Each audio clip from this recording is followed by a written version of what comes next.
विद्यार्थियों, आज मैं संविधान की कुछ प्रमुख समितियां लेकर के आया हूं। जब संविधान बनना शुरू हुआ तो उससे पहले समितियां बनाई गई और यही समितियों ने मिलकर संविधान के बेसिक स्ट्रक्चर को तैयार किया और संविधान किस प्रकार से बनेगा इस पर कार्य करना शुरू किया। तो समितियों का बड़ा ही योगदान रहा संविधान बनाने में। कहा जा सकता है कि समितियों ने ही संविधान बनाया है। चलिए, तो इसमें कितनी समितियां थीं? तो हमने इधर समितियां लिख दी हैं, इधर उनके अध्यक्ष लिख दिए हैं। इधर समितियां लिखी हुई हैं, इधर उनके अध्यक्ष। तो सबसे पहले आता है कि प्रारूप समिति के अध्यक्ष कौन थे? प्रारूप समिति तो B.R. अम्बेडकर। कैसे याद रखेंगे? ट्रिकी वे में बताएंगे। देखिए, आपको पता है कि संविधान के पिता कौन है? Doctor B.R. अम्बेडकर। तो पिता को प्राण रूप कहा जा सकता है। पिता को प्राण रूप कहा जा सकता है क्योंकि प्राण पिता से ही बच्चे में पढ़ते हैं, तो पिता को प्राण रूप कहा जा सकता है, यानी कि प्रारूप समिति के अध्यक्ष डॉक्टर B.R. अम्बेडकर। जहाँ ट्रिक की आवश्यकता है वहाँ मैं ट्रिक बताऊंगा, जहाँ कॉन्सेप्ट की आवश्यकता है वहाँ कॉन्सेप्ट भी आपको बताया जाएगा। इसका ध्यान रखना है। बदलती हुई परीक्षा पद्धति को ध्यान में रख करके मैं इन वीडियो को बना रहा हूँ। देखिए, संचालन समिति। अब देखिए, संचालन समिति के अध्यक्ष हैं डॉक्टर राजेंद्र प्रसाद। अब आपको पता होना चाहिए कि पूरे देश का संचालन कौन करता है? राष्ट्रपति। पूरे देश का संचालन कौन करेगा? राष्ट्रपति। तो संचालन समिति के अध्यक्ष कौन होंगे? डॉक्टर राजेंद्र प्रसाद। डॉक्टर राजेंद्र प्रसाद हमारे देश के पहले राष्ट्रपति थे। चलिए, दूसरा अगला, संघ शक्ति समिति। आपको पता होना चाहिए, संघ माने होता है देश, राज्यों का संघ यानी देश। तो संघ की शक्ति किस में होती है? प्रधानमंत्री में। इस बात को आप लोगों को पता होगा कि पूरे देश की शक्ति प्रधानमंत्री में होती है। तो संघ शक्ति समिति के अध्यक्ष डॉक्टर का नाम पंडित नेहरू जी हैं, या कह सकते हैं पंडित जवाहरलाल नेहरू। आपको ध्यान ये रखना है कि प्रारूप समिति के अम्बेडकर, संचालन समिति के राजेंद्र प्रसाद और संघ समिति के नेहरू जी, पंडित जवाहरलाल नेहरू।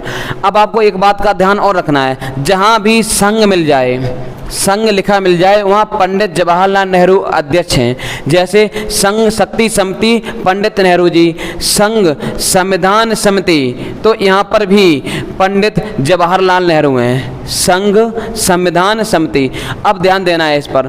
प्रारूप प्रांतीय संविधान समिति, प्रांतीय संविधान समिति। आपको पता होगा सरदार वल्लभ भाई पटेल का देश के एकीकरण में बहुत योगदान रहा। अंग्रेजों ने तो यो बोल दिया था कि 562 देशी रियासतें हैं, आप 100 साल में भी इन्हें एकत्रित करके पूरा भारत नहीं बना पाओगे। लेकिन सरदार वल्लभ भाई पटेल उनके वक्तव्य पर बहुत ही खरे उतरे। उन्होंने 100 वर्ष तो नहीं बल्कि 200 वर्ष में ही पूरे भारत को एकता के सूत्र में बांध दिया था। तो प्रांतीय समिति के संचालक कौन थे? सरदार वल्लभ भाई पटेल। आपको पता होगा भारत के पहले गृह मंत्री कौन थे? सरदार वल्लभ भाई पटेल। कार्य संचालन समिति। अब ध्यान ये रखना है, कार्य संचालन समिति के अध्यक्ष कन्हैयालाल मणिकलाल मुंशी। कौन थे? कन्हैयालाल मणिकलाल मुंशी। किसके? कार्य संचालन समिति। ध्यान इस चीज पे रखना है। चलिए, यहाँ संचालन समिति राजेंद्र प्रसाद थे, यहाँ कार्य संचालन समिति, और उसके बाद में झंडा समिति। झंडा समिति के अध्यक्ष डॉक्टर राजेंद्र प्रसाद। आपको इस तरह से याद रखना है कि यदि झंडा लगा होगा तो राष्ट्रपति की ऑफिस में लगा होता है। झंडा सबसे पहले कहाँ लगाना चाहिए? राष्ट्रपति की ऑफिस में। क्यों?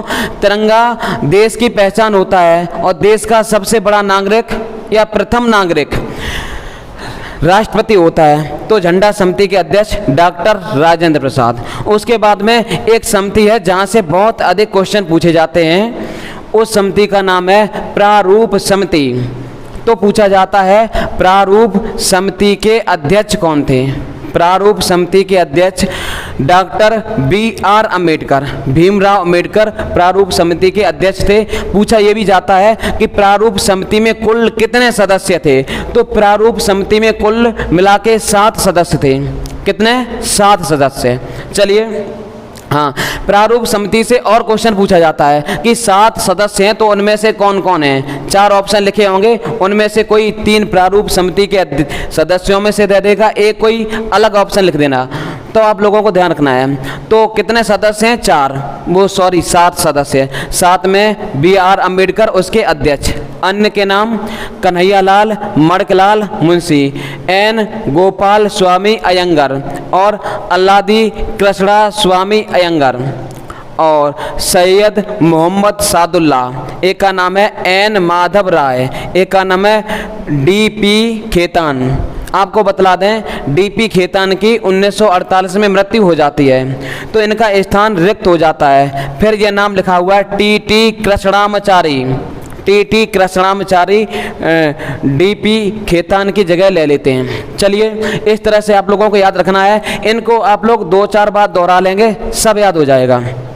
कन्हैयालाल, मणिकलाल मुंशी, N गोपाल स्वामी अयंगर, अल्लादी कृष्णा स्वामी अयंगर, सैयद मोहम्मद सादुल्ला, N माधव राय, DP खेतान। इनकी मृत्यु के बाद TT कृष्णामाचारी। चलिए, मिलते हैं अगली वीडियो में। अगली वीडियो में आप लोगों के लिए मैं अंतरिम सरकार लेकर आऊँगा। धन्यवाद। जय हिंद, जय भारत।